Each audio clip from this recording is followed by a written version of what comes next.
আসসালামু আলাইকুম প্রিয় শিক্ষার্থীরা, আশা করি তোমরা সবাই ভালো আছো। তোমাদের সাথে হাজির হয়েছি এইচএসসি ইংরেজি ফার্স্ট পেপারের আরেকটি ভিডিও লেকচার নিয়ে। তোমরা দেখতেই পাচ্ছ টপিকটা কি, টপিকটা হচ্ছে ফ্লো চার্ট। আজকে তোমাদেরকে ফ্লো চার্টের টেকনিক এবং সাজেশন দিব। হ্যাঁ, তোমরা জানো ইংলিশ ফার্স্ট পেপারের 5 মার্কস ডিপেন্ড করে এই টপিকটায়। সো তুমি কিভাবে 5 আউট অফ 5 পাবে সেটার জন্যই আমার আজকের আয়োজন। সো আমি কথা না বাড়িয়ে চলে যাচ্ছি মেইন আলোচনায়, তাই তো? আচ্ছা আসো, তোমাদেরকে প্রথমত আমি যেই কাজটা করতে বলবো সেটা হচ্ছে আমার দিকে একটু জাস্ট মনোযোগ দাও। আমার দিকে না, আচ্ছা ঠিক আছে, আমার দিকে না দিলে এইখানে একটু দাও। Rules of flow chart. আচ্ছা, প্রথমে আমি তোমাদেরকে একবার সংক্ষিপ্ত আকারে জাস্ট রুলসগুলো দেখাবো। রুলস না, জাস্ট 30 থেকে 40 সেকেন্ড আমার সাথে একটু তোমরা সময় কাটাবে। সেটা হচ্ছে এই ফ্লোচার্ট টিকতে গেলে প্রথমত যে কাজটা করতে হবে সেটা হচ্ছে তোমাকে অবশ্যই একটা টাইটেল দিতে হবে। At first give a title and then use 6 rectangular box, মানে হচ্ছে আয়তাকার ক্ষেত্র যে শেপ, সেই শেপটা তোমার দিতে হবে। এরপরে দেখো পরবর্তীতে boxes can be horizontal or vertical, এটা অথবা এরকম হতে পারে। আচ্ছা, বিস্তারিত দেখাবো আমি, সমস্যা নেই। এরপর দেখো ইউজ অ্যারো, অ্যারো সাইন, ওইটাও দেখাবো, কোনো সমস্যা নেই। এরপরে যেটা করতে হবে ইউজ নিউমেরিক, অবশ্যই নম্বর দিবা 1 2 3 4 5 6 এভাবে। হ্যাঁ, আচ্ছা। এরপর দেখো starts points with capital letters, তুমি অবশ্যই কি ক্যাপিটাল লেটার দিয়ে শুরু করবে। এরপরে starts points according to the given box in the question. এটা একটু বিস্তারিত বুঝাতে হবে, কারণ আমি যখন লিখবো, তুমি যখন অ্যান্সার দিবে, তুমি যখন সুন্দরভাবে উপস্থাপন করবে, তুমি কি সাবজেক্ট দিয়ে শুরু করবে? না, এখানে কিন্তু সাবজেক্ট দিয়ে শুরু করা যাবে না। সো এগুলো নিয়ে বিস্তারিত আলোচনা আছে, বেশিক্ষণ সময় লাগবে না। হ্যাঁ, অল্প কতক্ষণ সময় লাগবে, 2 থেকে 3 মিনিট, নো টেনশন। হ্যাঁ, আচ্ছা। এরপর দেখো মেনটেনিং অর্ডার, কী করতে হবে? অর্ডার মেনটেন করতে হবে।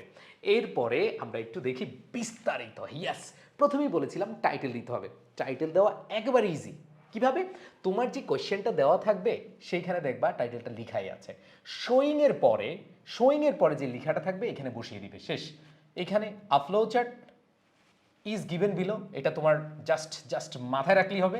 মাঝখানে খালি শোয়িংয়ের পরে যে অংশটা সেটা বসিয়ে দিবা। যেমন on the characteristics of Sheikh Kamal, একটু বসিয়ে দিবা, ওইখানে লেখাই থাকবে। অ্যান্ড দেন পরবর্তীতে যে কাজটা করতে হবে সেটা হচ্ছে তোমাকে অবশ্যই বক্সগুলো কী করতে হবে? আয়তক্ষেত্র শেপে। এখন তুমি যদি এইখানে স্কয়ার বর্গাকৃতি দাও তাহলে কিন্তু হবে না, ঠিক আছে? আয়তক্ষেত্র দিতে হবে। হ্যাঁ, আচ্ছা। এরপরে দেখো এটা হরিজন্টাল হতে পারে অথবা ভার্টিক্যাল, এই যে দেখালাম, এভাবে দিতে পারো অথবা এইভাবে দিতে পারো। অ্যান্ড দেন বলছিলাম অ্যারোস চিহ্ন দিতে হবে। অ্যারো চিহ্নটা তোমরা দেখতে পাচ্ছ, যদি এইভাবে দাও তাহলে এইভাবে দিবা, আর যদি না তুমি এইভাবে নিবা তাহলে কীভাবে? এইটা এইভাবে দিয়ে দিবা, ঠিক আছে? আচ্ছা, দেখিয়ে দে। অনেকে বলবা যে ভাইয়া তাড়াহুড়ার মধ্যে মনে করছেন না, যদি ওইভাবে দাও এইটা, আর যদি উপর নিচে দাও তাহলে কি এইভাবে। এটা তোমরা সবাই জানো। হ্যাঁ, এখানে সময় নষ্ট করার কোনো দরকার নেই। এরপরে নিউমেরিক নাম্বার দিতে হবে 1 2 3 4 5 6, এক নাম্বারটা কিন্তু করে দেওয়া থাকবে, ঠিক আছে? আচ্ছা, এরপরে আসো ক্যাপিটাল লেটার। ক্যাপিটাল লেটার তোমরা জানো, একটু আগে বলেছিলাম, অবশ্যই কি বড় হাতে দিতে হবে। C C D W H V, বড় হাতে দিবা। অ্যান্ড দেন এই যে 7 নম্বর পয়েন্ট, এইটা একটু বুঝাতে হবে। আসো, তুমি স্টার্টিং পয়েন্টটা কিভাবে শুরু করতে পারো? তোমার যদি প্রশ্ন দেখো যে ভার্ব প্লাস আইএনজি দিয়ে আছে, তুমি ভার্ব প্লাস আইএনজি দিয়ে দিবা। যেমন এনলাইটেনিং দ্য ইন্ডিভিজুয়াল, মানে হচ্ছে ভার্ব প্লাস আইএনজি, এরপরে নাউন অথবা noun phrase. Broadening our outlook, enabling our mind, refining our sensibility, learning about a societies culture. অথবা তুমি by plus verb plus ING, noun অথবা নাউন ফ্রেজ ইউজ করতে পারো। যেমন by increasing, by travelling, by using use করতে পারো। And then যদি এভাবে দেখো যে না আছে for plus verb plus I N G, তাইলে হচ্ছে তুমি দিবা যেমন ফর ডিচার্জিং, ফর হ্যাভিং। এরপরে যদি দেখো যে না 2 প্লাস ভার্বের বেস ফর্ম দিয়ে আছে, তাহলে দাও 2 প্লাস ভার্বের base form. To tame, to ride, to defeat, to protect. And then যদি দেখো না নাউন দিয়ে আছে, noun of noun, noun phrase. যেমন source of entertainment, medium of distance education, instrument of information, creation of cultural assault. অথবা তোমার noun দিয়ে শুরু করতে পারো অথবা নাউন ফ্রেজ দিয়ে। Honesty, integrity, courage, responsibility, graciousness. And then যদি ভার্ব দিয়ে থাকে, ভার্বের বি3 থাকতে পারে, এর আগে আমরা দেখেছি ভার্ব প্লাস আইএনজি থাকতে পারে, যে কোনো ফর্মে থাকুক তুমি সেভাবে লিখে দিবা। অ্যান্ড দেন ইয়ার, যদি দেখো বছর রয়েছে, বছর অবশ্যই তোমাদেরকে বলছিলাম একটু ঘটনার পর্ব ঠিক রাখতে হবে। 1929-এর পরে 1944 দিলা হবে না কিন্তু, ঠিক আছে? অবশ্যই কি সিকোয়েন্স মেনটেন করতে হবে। And then phrase, any type, যে কোনো ধরনের ফ্রেজ, যেমন a great leader, hero of our independence, তুমি যদি ফ্রেজ ইউজ করো তাহলে হচ্ছে ফ্রেজগুলো ওইভাবে সিরিয়ালি দিবা।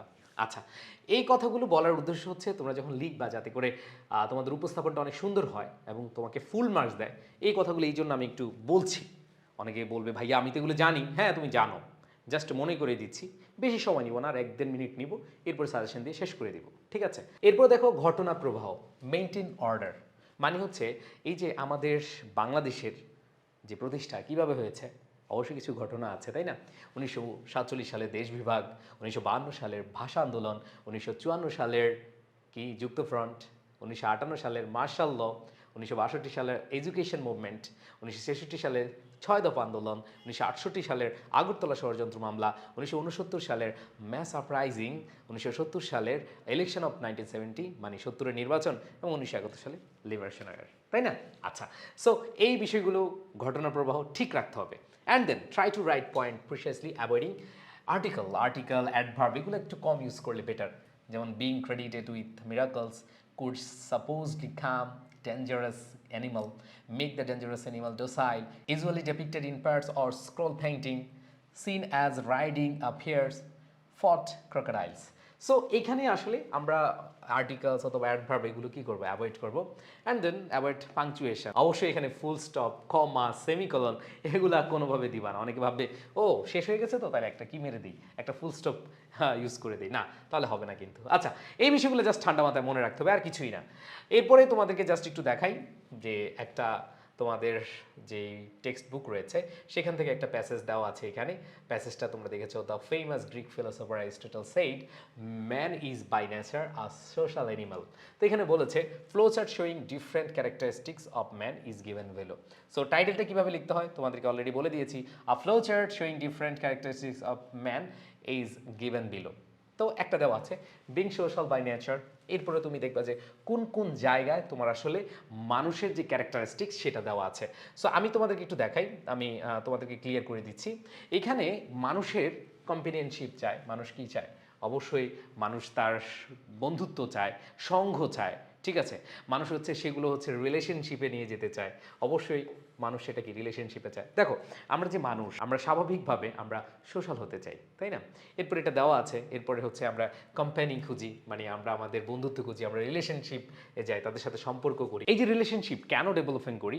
রিলেশনশিপ ডেভেলপমেন্ট হচ্ছে দুইটা কারণ, একটা হচ্ছে আমাদের ইমোশনাল সাপোর্ট এবং ফিজিক্যাল সাপোর্ট, দুইটার জন্য। এবং কিভাবে হয়? এটা হতে পারে ফ্যামিলিয়াল, এটা হতে পারে সোশ্যাল, এটা হতে পারে প্রফেশনাল, এটা হচ্ছে পারে কি প্রফেশনাল।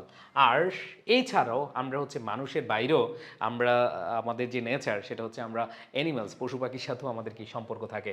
সো এইখানে আমাদের যেইগুলো আছে, অনেকগুলো আছে, বাট এখান থেকে ছয়টা লিখে দিলে, 6টা লেখা লাগবে না, একটা তো লিখে থাকে, 5টা লিখে দিতে হবে। সো আমরা এইখানে অ্যান্সার করার ক্ষেত্রে এই যে অপশনটা ইউজ করতে পারি।